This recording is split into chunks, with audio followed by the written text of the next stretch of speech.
Count evens up at 1-1. Grundy working Horvath, backhands, throws across his body on the run to first. It's not in time. Humphrey will beat it out. He legs out the first hit of the night for Orleans on what was an incredibly impressive effort by Matt Horvath, who started about straight up at second base and had to cover about 10 to 12 feet right there, fielded it to his backhanded side behind the bag, and then in one motion had to throw across his body. Could not get much on it as it skipped in on a hop to Moylan over at first. So 1 on, nobody out for Garrett Gilmette here, the DH. He digs in from the right-hander's batter's box. Grundy would love another ground ball right here. Middle infielders in double play depth. Grundy from the stretch for the first time this evening. His first pitch, a fastball in the outside corner, a strike. 0-1. As the sun shines bright, shadows are in play. Everything on the infield behind the pitcher's mound covered in shadows. Everything in front in light. Grundy's 0-1. Breaking ball in the outside corner, strike 2. 0-2. So Grundy in sunshine as well, but as the shadows continue to hover towards the plate, just about 10 minutes or so, the pitcher will be in the dark, pitching into the light, so it'll be harder for hitters to pick it up. Here's the 0-2.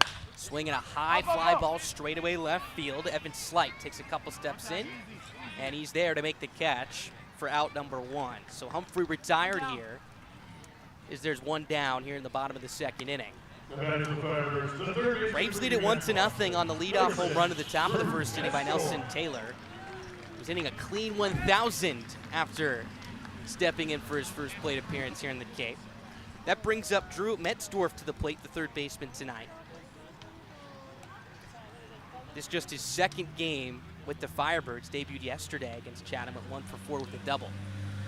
Righty on right, Grundy from the stretch, makes a move over to first base. Humphrey will get back in standing up. All right, Max, you ready? Let's hear it. Metzdorf goes to UMass Boston. I'll give you a pitch to think about it. What's UMass Boston's mascot? I'll have to take some time on that one. Oh, here's the pitch. It's kind of a thing Breaking if you ball know up it and or away, if you ball don't. 2. 1-1 the count here. So I have a couple of friends over here helping me out a little bit. Nope, you have no friends over there helping you out. They've okay. They wanted to make sure that I knew it, which I do. I'm going to say the Eagles. No. 1-1 pitch. Up and away, ball 2.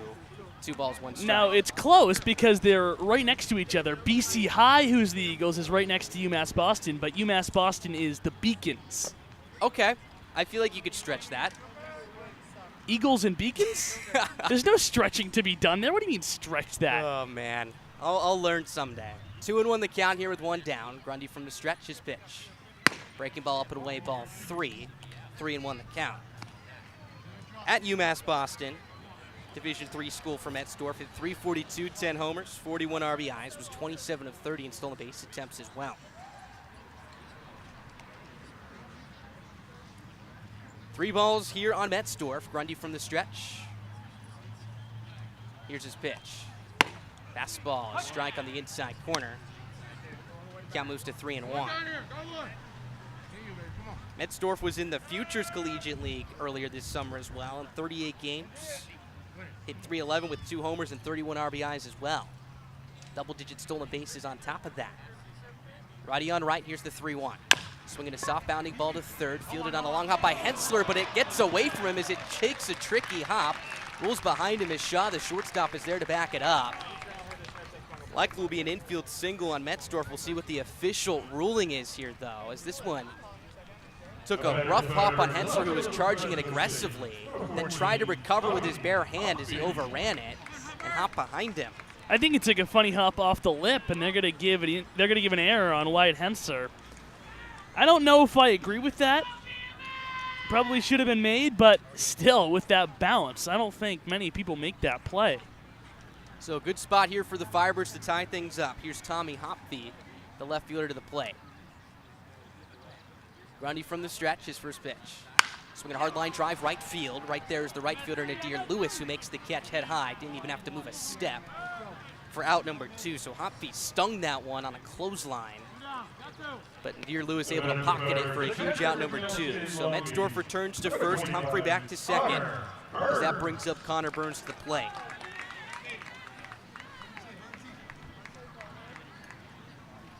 So Orleans trying to crack the code on their runners in scoring position game, which has been something that they've struggled with mightily this season, hitting a .190 coming into tonight.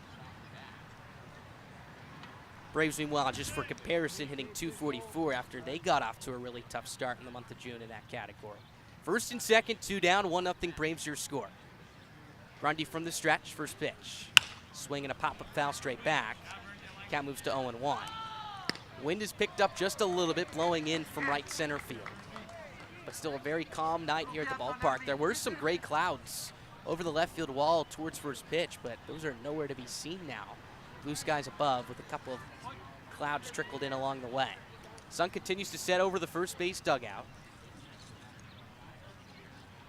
Here's the 0-1. Upstairs for ball 1. Count evens up at 1 ball and 1 strike. Burns in his last start against Harwich last week went 1 for 4 with an RBI. This is the 18th game the Cal State Long Beach backstop has played in, hitting a .143 coming into this evening's game. Humphrey takes his lead from second, Metzdorf at first, 2 down.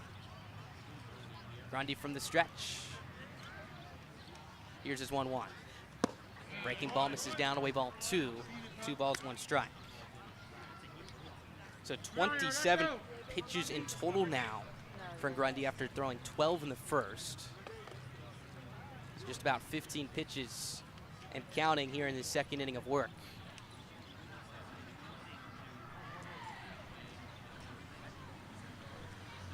Here's the 2-1. Swinging a hard line drive, center field, racing in is Taylor. He has to play this on a hop. Rounding third and heading for the plate is Humphrey. Taylor will just get the ball back into the shortstop and Shaw. Humphrey scores, and we got a tie ball game here at Eldredge Park. Connor Burns checks in with the RBI single. It's 1-1. Connor Burns must just love hitting against the Braves. Coming into play tonight, just 6 for 42 on the season, a 143 clip. But it was 2 for 4 against Borden when the teams met last at Doran Park, and tonight rips a single up the middle. That's back-to-back really hard-hit balls off of Grundy. Now he has to buckle down and get out McCleary here, who's the 9-hitter in this Orleans lineup, because he does not want to face Luke Keishel with a couple runners on base. 3 of Burns' 7 hits on the season now have come against Boring. He was 2 for 6 against them coming into this evening's game. So first and second, 2 down for McCleary. He shows bunt, pulls back, takes a fastball upstairs for ball 1. 1 ball, no strikes. McCleary, the 6th batter to the plate in this inning in 22 games this year, hitting a .123, just 7 for 57. So the bottom third of this lineup has really struggled for Orleans, but they've been able to barrel up some balls against Grundy here early on. 1-1 tie now after the RBI single from Burns moments ago. Grundy from the stretch, kicks and fires the 1-0. Fastball misses upstairs, ball 2. This one a closer spot, maybe an inch or 2 above the letters of McCleary as the count moves to 2-0. Top of the order, and Luke Keishel on deck here. Grundy would love to face Keishel with the bases empty. Toes his right foot on the first base side of the rubber, tucks his glove into his chest as he leans for the sun. Now he comes set. Pauses at the bell. Here's his 2-0. Fastball right over Broadway for a strike. 2-1 the count.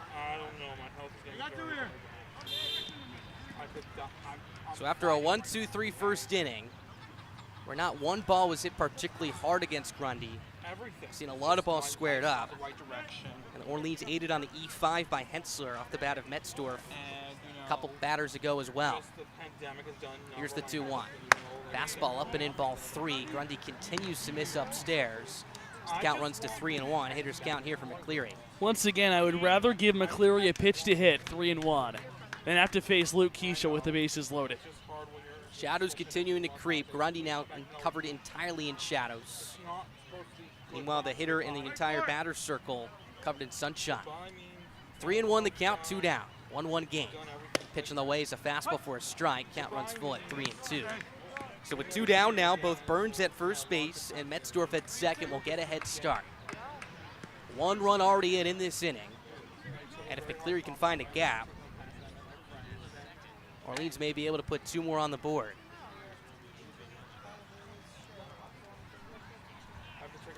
So Grundy's stretch of not allowing a run in his last 7 innings coming into this frame now snapped. Would love to keep it just at 1.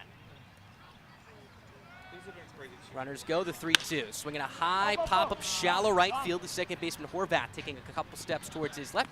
He's there on the cut of the outfield grass to make the catch, as that will retire the side. But not before the Firebirds send 6 men to the plate, bring around 1 run to score on the RBI single from Connor Burns. We got a tie ball game at 1-1 here at the Bourne Braves Radio Network. We'll be right back for the top of the 3rd inning. 2021 was a historic season for the Bourne Braves. The Bravos captured the President's Trophy, given to the team with the best regular season record, and rode